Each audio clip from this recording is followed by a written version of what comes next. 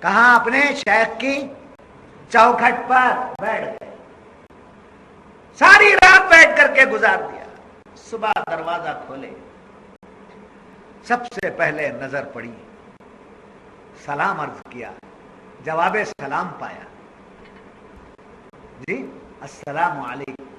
غوث الثقلین نے کہا تو آپ نے فرمایا وعلیکم السلام یا عبد القادر۔ حیرت میں پڑ گئے کہ میرا نام کیسے معلوم ہو گیا۔ کچھ گفتگو ہوئی، ساتھ ہی پوچھا کب آنا ہوا؟ کہ رات کے ابتدائی وقت میں آیا، دروازے کو بند پایا تو میں رات میں یہیں رک گیا۔ آپ نے فرمایا دروازے پہ دستک دے دیتے تاکہ میں بیدار ہو جاتا۔ حضور میں نے دروازے پر دستک اس لیے نہیں دی کہ میرے دل نے کہا اگر آپ آرام کرتے ہو تو کہیں آپ کے آرام میں خلل نہ آنے پائے۔ اچھا بابا، جب دروازے پر دستک نہیں دیے تو کم سے کم یہاں کیا کرنا تھا؟ کم سے کم سو جانا تھا۔ سرکار میں اس لیے نہیں سویا کہ مجھے نیند لگ جائے اور آپ اٹھیں تو مجھے پکارنے کی آپ کو تکلیف نہ ہو جائے، مجھے اٹھانے کی آپ کو تکلیف نہ ہو جائے۔ یہ دو جواب تھے، ادب کی وجہ سے سویا اٹھایا نہیں، تکلیف کی وجہ سے میں سویا نہیں، یہ دو جواب تھے۔ حماد ابن مسلم نے فرمایا آؤ آؤ آؤ آؤ، یہ علم تمہارے لیے ہی ہے۔ سینے سے لگایا اور فرمایا اے سرزمین بغداد کی سرزمین سے خطاب کر کے آپ نے فرمایا اے سرزمین بغداد، گواہ رہنا کہ اللہ نے جو مجھے علم دیا ہے اس علم کو میں نے غوث کے سینے میں منتقل کر دیا۔ مجھے یوں ہی نہیں آ جاتا علم، دو زانوں بیٹھنا پڑے گا، سمجھے؟ اچھا لگتا ہے، ایک کنڈی ادھر پھرا لیتا ہے۔ استاذ بھی اب اتنا ناقص، کیا کریں مجبوراً مجھے بولنا پڑتا ہے، اتنا ناقص بے ادبی سے بیٹھا ہے، قال اللہ قال رسول ہو رہا ہے، بے ادبی کے ساتھ بیٹھ رہا ہے۔ وہ استاد کو اتنی بھی توفیق نہیں ہوتی، یہاں سیدھا بیٹھو یا نہیں تو اٹھ کے جاؤ، اتنا بھی بولنے کی ان کو توفیق نہیں ہوتی۔ کنڈی ادھر ڈالے، کنڈی ادھر ڈالے، کچھ بھی ڈالے، میں ورق پڑھا کے بھیج دوں تو بس ہے کا قصہ ہے۔ اسی واسطے بے ادبیاں بڑھ رہی ہیں جی۔ اللہ والوں کے بارگاہ میں آئیں گے تو کیا ملے گا؟ ادب ملے گا، اٹھانا، جوتے اٹھانا۔ ایک آدمی کو میں فراغت دینے کے بعد بغل میں جوتے لے کے پھرنے کی ڈیوٹی دیا، سر پہ رکھ لینا، بغل میں مار لینا، اللہ والوں کے، ہم گناہ گاروں کے، اللہ والوں کے۔ تو بات معلوم ہوئی کہ بڑائی مارنا اللہ کو، بولیے آج کا سبق کیا ہے؟ بڑائی مارنا اللہ کو پسند نہیں ہے، اپنی تعریف چاہنا اللہ کو پسند نہیں ہے۔ اپنی تعریف چاہنا چھوڑ دیجئے، خدا آپ کی تعریف پوری دنیا میں پھیلا دے۔